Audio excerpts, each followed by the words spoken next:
This here is my latest 3D printed quad frame in the sort of micro class, which I favor so much.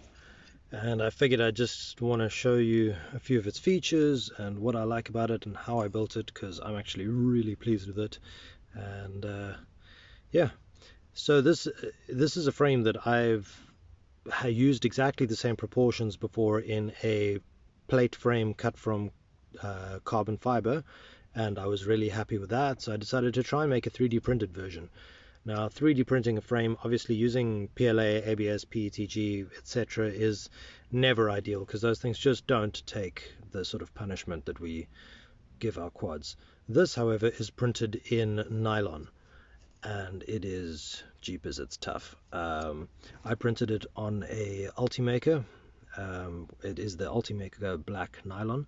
The frame itself is a little bit heavy. It's in the region of 10 grams, but the all-up weight of the build is about 50 grams without a battery, about just under 80 grams with a battery, this 550 milliamp GNB.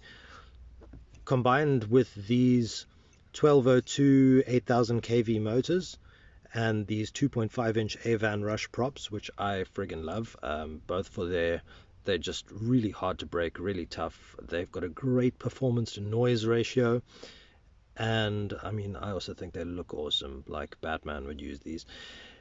The FC that I'm using here is kind of the magic that makes this all work for me, and this is the V1 BeeBrain brushless, which has the external receiver that's sitting underneath there, but the integrated 100 milliwatt VTX.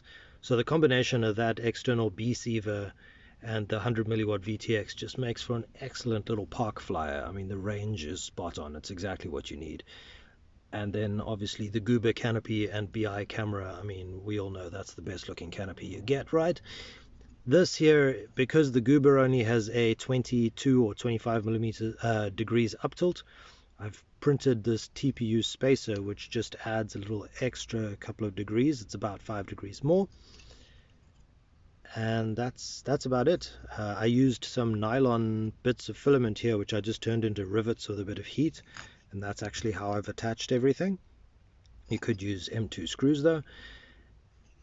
And here there's space for little hooks which hold elastics to hold the battery on. That is about it. I'll obviously show some flight footage and you can see what you think. The receiver antennas are over here, taped to the arms. That's about it. Thanks for watching. Unfortunately, it's really windy out today, but I'll just fly anyway and show you what's what.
thought I saw something weird in the shadow, but apparently after that last crash the battery was just dangling.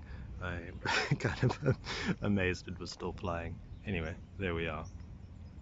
If you're keen on this build and you can print nylon, let me know. I'll put up the files for anybody who wants to give it a go.